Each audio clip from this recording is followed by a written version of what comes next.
Welcome all. This video is about the CMOS inverter.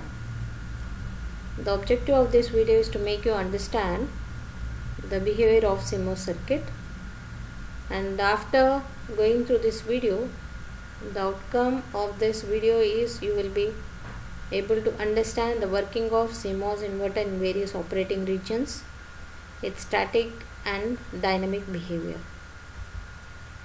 So first let's see what is the CMOS.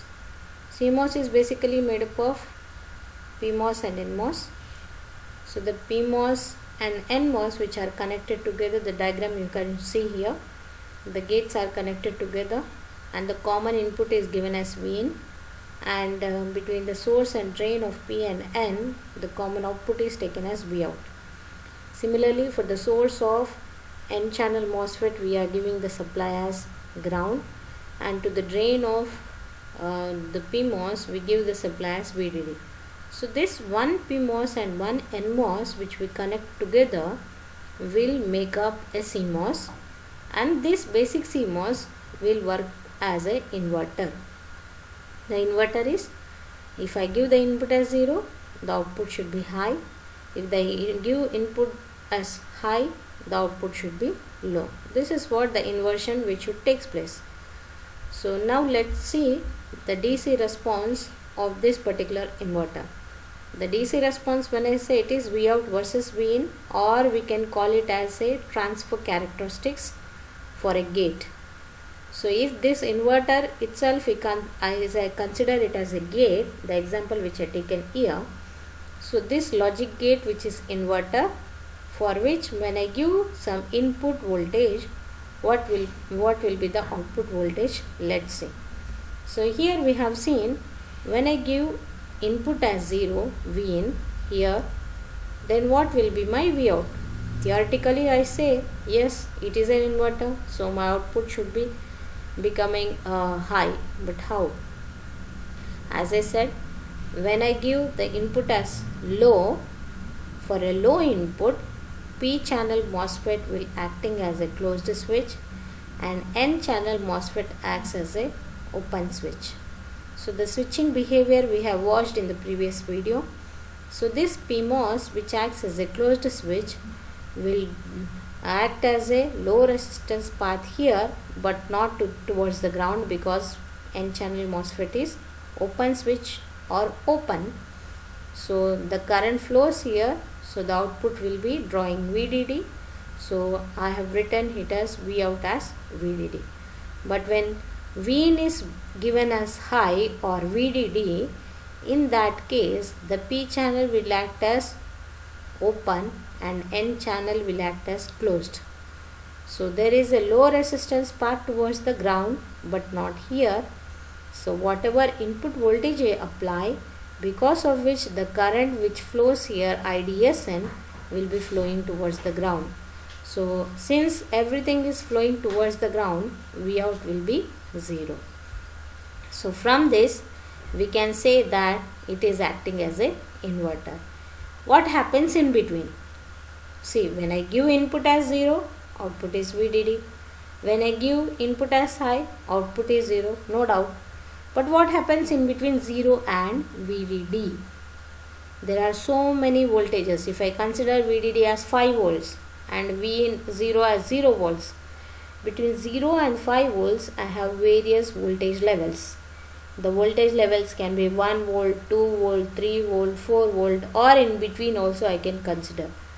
So in between, Vout depends on transistor size and the currents which are flowing. So by the Kirchhoff's voltage law, we must settle such that this IDSN, that is the N channel drain to source current, should be equal to the modulus of drain to source current of P channel MOSFET. Drain current of P channel MOSFET and drain current N channel MOSFET should be equal.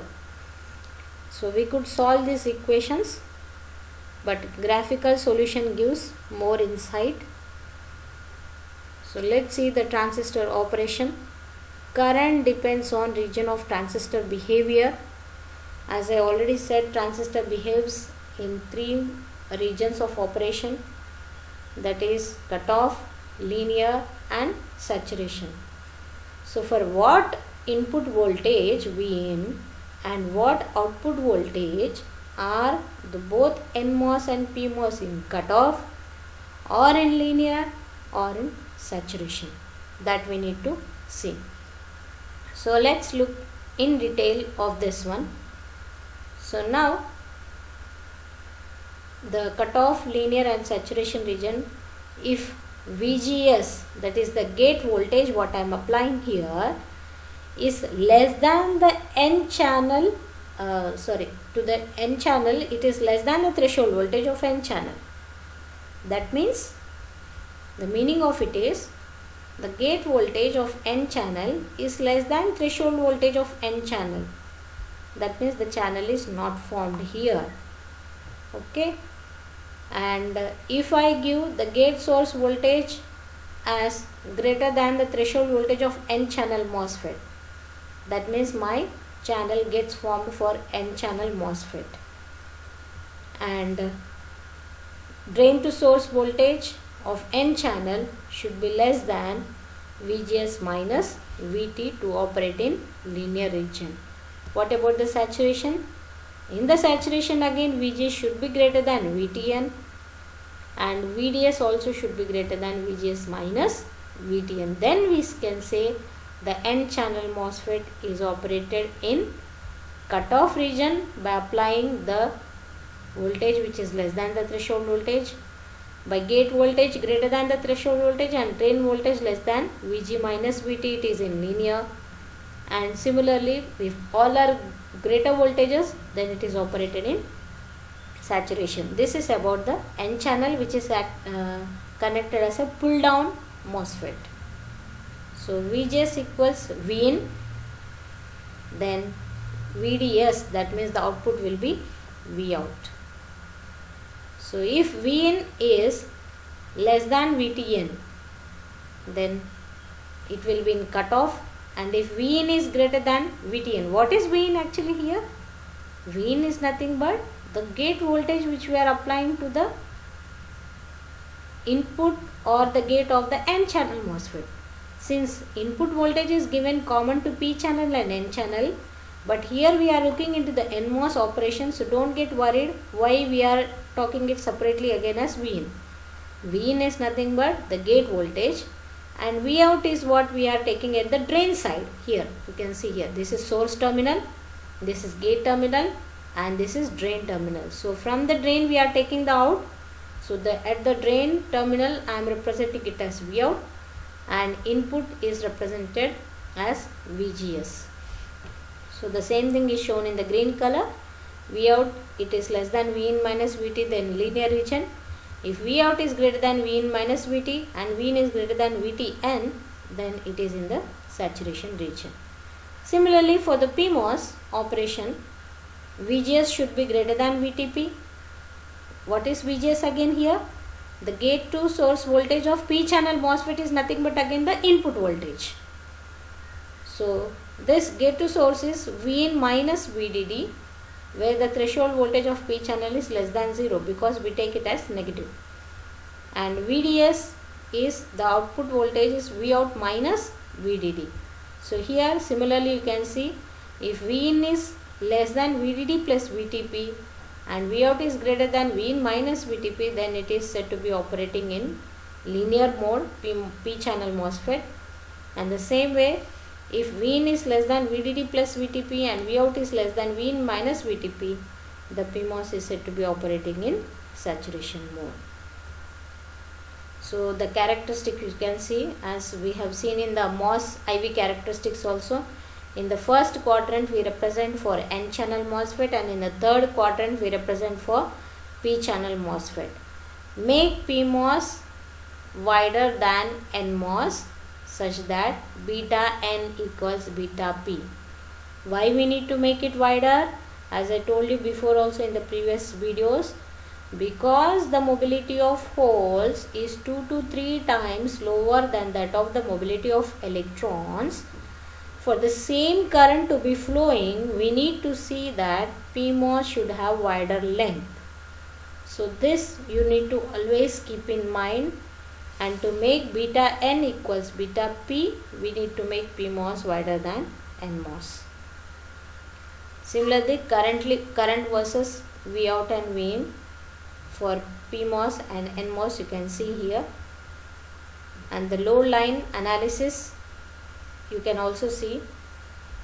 The load line analysis, if you see, the V in versus V out, which is VDD, and similarly V in versus V out of N channel and P channel MOSFET. So if V in is 0, you can see here, if V in is 0, then you can see the output VDD what to be coming out here. If V in is VDD, then the output will be 0. So load line analysis, let's see. When V in is 0, you can see here, when V in is 0, V out is VDD. If V in is 0.2 times VDD, it is not VDD, it is 0.2 times VDD, then how much is V out? That you can calculate. If V in is 0.4 times VDD, then the output is again changing. Then if V in is 0.6 times VDD, then the output is changing. If V in is 0.8 times VDD, the output is changing. If V in is 0 times VDD, that means it is 0, then what the output is? Output is VDD. So you can see the complete plot. This is what is called as DC transfer curve. So here the complete transfer characteristics can be categorized into 5 regions of operation.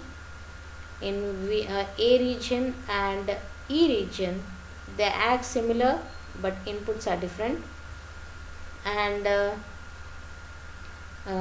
B and D regions again act similar but they are reverse again. In the C, it is linear or triode. So it is said to be operating in 5 regions of operation. The transfer characteristics or the DC transfer characteristics can be plotted to be operated in 5 regions of operation. Ideally speaking, it should be sharp, but practically this plot will be seen. So in different regions, how does they operate? Let's see. So if we revisit the transistor operating regions, in region A is what? In the region A, input is, what is the input? Input is 0. See here the plot. In the region A, input is 0. When input is 0, NMOS is cut off and PMOS is linear. Whereas in the region B, input is not 0, it is input is greater than 0, or I can say input is greater than the threshold voltage of N channel MOSFET but less than VDD by 2. So the NMOS will be operating in the saturation region and PMOS again will be in the linear region. Whereas in the C region, that means the input is exactly VDD by 2. Input voltage is neither 0 nor VDD. It is in between halfway. It is VDD by 2. So NMOS will be operating in saturation region. PMOS also will be operating in saturation region. In the linear D, in the region D, the input is greater than VDD by 2. So NMOS operates in linear and PMOS operates in saturation. And in the last region, region E, that means when the input is exactly VDD. If input is not 0, not VDD by 2, it is not greater than VDD by 2, but it is VDD, then NMOS is in linear and PMOS will be acting in cutoff. So this is very, very important from your exam point of view also. When you are explaining the CMOS inverter has to be explained as the transfer characteristics, the transfer characteristics and the various regions of operation. So in the 5 regions of operation, how the NMOS behaves and how the PMOS behaves are to be noted down. What is this beta ratio? This beta ratio, if it is not equal to 1, then you can see here the switching point will move away from VDD by 2. In the previous case we have seen the switching should be exactly at VDD by 2. But if this beta ratio is not maintained, which is equal to 1, if it is not equal, if it is equal to 1, the switching will be VDD by 2. If not, you can see here, either it is less or it is happening to be, switching is happening to be prior or later, or before or later, based on the ratio. If ratio is coming to be less, the switching will be going to be earlier. If not, the switching to be happening later, which is called as a skewed gate. So other gates collapses into equivalent inverter. So we need to see that this ratio has to be maintained as 1. So thank you for watching.